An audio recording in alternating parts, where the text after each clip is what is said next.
하나님의 나라는 말에 있는 것이 아니라 능력이 있습니다. 하나님은 오늘도 우리가 성령의 능력을 통하여 빼앗겼던 것들을 회복하고 하나님이 원하시는 중요한 일들, 언약을 성취하는 일에 쓰임받기를 원하십니다.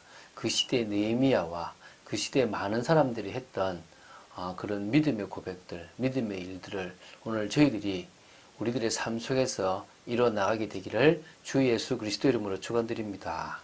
자, 느헤미야 7장 1절부터 4절입니다. 짧은 내용입니다.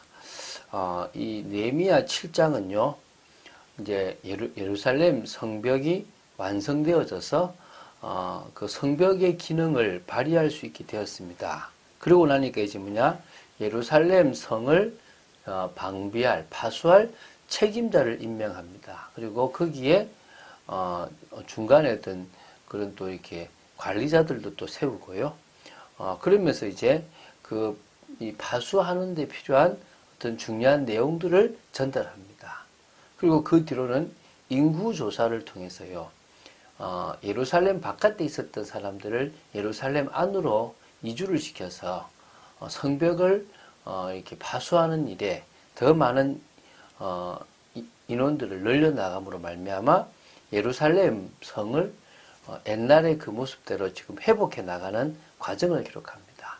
그 중에 오늘 우리는 느헤미야 7장 1절부터 4절까지 예루살렘을 파수할 책임자를 임명하고 이 성을 파수할 전략을 나름대로 수립하는 내용들을 기록하고 있습니다. 오늘 그 부분들을 한번 보도록 하겠습니다. 자, 느헤미야서 7장 1절 2절을 보겠습니다. 성벽이 건축됨에 문짝을 달고 문지기와 노래하는 자들과 레위 사람들을 세운 후에 내 아우 하나니와 영문의 관원 하나냐가 함께 예루살렘을 다스리게 하였는데 하나냐는 충성스러운 사람이요 하나님을 경외함이 무리 중에서 뛰어난 자라. 자, 이제 성벽이 건축되었고요. 그 다음으로 문짝을 달았다는 겁니다. 그리고 나서 이제 일꾼을 세우는데요. 여기에는 사실 레위인들입니다. 문지기, 그리고 노래하는 자들, 레위 사람들을 중심으로 이제 뭐냐면, 이 예루살렘 성벽을 파수할 그런 어떤 책임자들을 이제 관리자들을 임명한 거죠. 나중에 책임자는 따로 임명하는데요. 관리자들을 임명하고 거기에 이스라엘 사람들을 순번으로 또 자기 앞을 지키도록 하도록 이 문지기와 노래하는 자들과 레위 사람들을 중심으로 관리자로 이렇게 세워놓는 겁니다. 자, 그러면서 이제 책임자를 두 사람 세우는데요. 내 아우 하나니와 영문의 관원 하나냐라고 나옵니다. 이 두 사람을 이 예루살렘 파수 방비의 통치 책임자로 임명했다는 겁니다. 하나니가 누구냐? 느헤미야의 아마 친동생으로 추정을 합니다. 이 느헤미야가 페르시아 왕실에서 술 맡은 관원으로 있을 때 느헤미야에게 이렇게 예루살렘의 참담한 상황을 알리기 위해서 수상군까지 약 1600km나 되는 먼 길을 마다하지 않고 달려온 인물로 추정합니다. 느헤미야 1장 2절에 나오는 거예요. 그래서 이로보아 그는 어느 누구보다도 책임감이 강하고 성실하고 또 예루살렘을 뜨겁게 사랑했던 신앙의 인물로 볼 수 있습니다.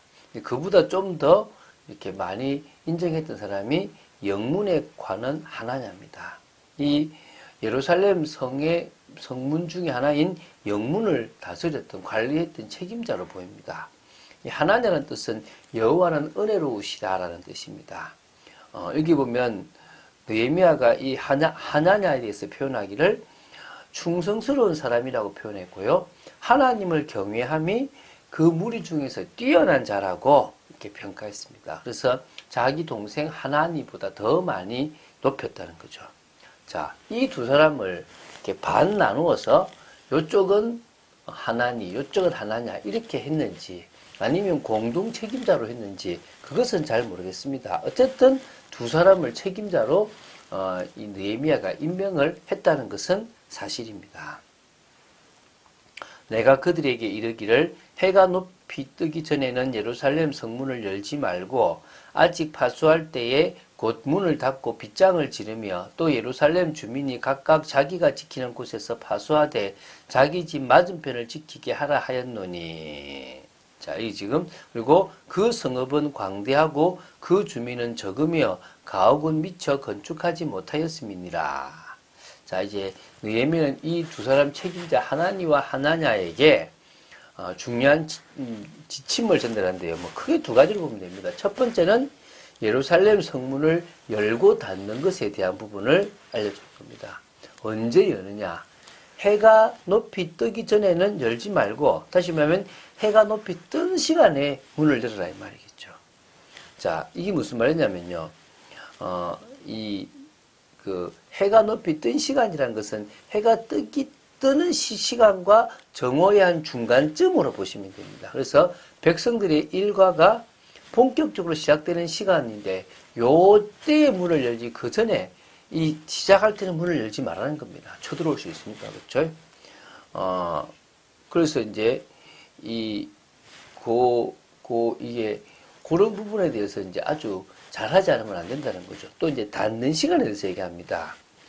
아직 파수할 때에 곧 문을 닫고 빗장을 지르며, 다시 말하면 언제 닫느냐면 이렇게 성을 지킬 그때는 문을 다 닫으라는 겁니다. 빗장까지 탁 지러서 저기 쳐들어왔을 때는 막을 수 있게끔 하라는 거죠.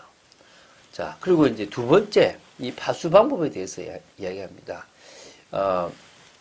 1차적으로 새로 성벽을 두른 이 예루살렘 성의 규모가 그 당시 인구에 비해서 컸답니다, 이렇게. 그래서 성읍은 광대하고 사절에요. 그 주민은 적었다 그럽니다. 또 가옥도 미처 건축되지 않아서 좀 이렇게 더 하기를 크게 해야 될 상황이 생긴 거죠. 그러다 보니까 이제 어떻게 하게 됐냐 그러면요. 순번을 뽑았어요, 먼저는. 순번을 뽑아서 이렇게 돌아가면서 이 성벽을 파수하게 했는데요. 그렇게 하더라도요, 인구가 너무 그거 하니까 동시에 자기 집 앞은 자기가 맡아서 이렇게 하도록 한 겁니다. 그러지 않으면은 안 되니까요.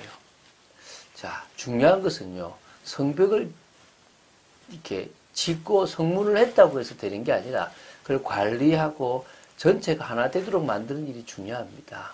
그래서 어느 정도 이 백성들이 안정을 찾고 힘을 가지게끔 만들어야 될 거 아닙니까? 그렇죠?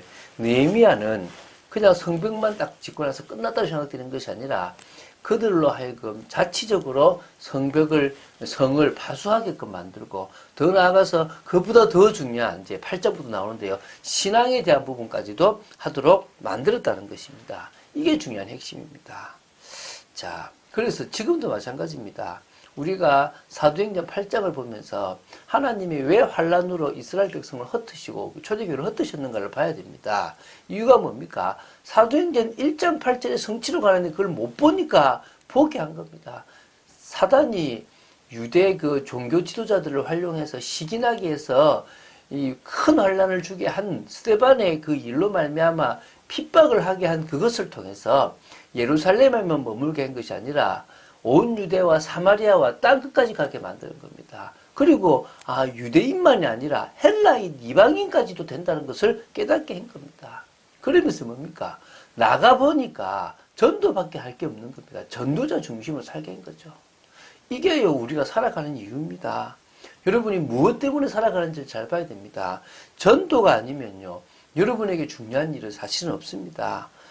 하나님의 탄식, 하나님의 아픔을 안다면 전도밖에 없습니다. 노아 시대처럼 지금 이 시대도 네피림 시대와 같은 시대입니다. 타락한 시대입니다. 하나님의 영에 감동되고 하나님의 인정을 받고 하나님의 탄식을 아는 자로 우리가 세워져야 될 줄로 믿습니다. 오늘 그런 축복을 누리는 여러분 되시기를 주 예수 그리스도 이름으로 축원드립니다. 주는 그리스도시요 살아계신 하나님의 아들심을 고백합니다. 자, 이제 성벽이 완성되고 그 성벽을 파수하는 여러 가지 부분에 대해서 이제 나오고 있습니다. 하나님, 이 시대에도 하나님 저희들이 성령의 능력으로 정말 하나 되어지게 허락하여 주시옵시고, 저희들이 맡은 일에 하나님의 뜻을 이루는 일에 아버지 하나님 최선을 다할 수 있도록 성령께서 역사하여 주시고, 정말 그 시대에 이스라엘의 신앙 공동체가 든든히 섰던 것처럼 지금 이 시대에 주님이 기뻐하시는 교회로 저희 교회가 든든히 서기를 간절히 소원합니다. 하나님 사람을 붙여주시고 인도하여 주실 줄로 믿습니다. 주 예수 그리스도 이름으로 기도드립니다. 아멘.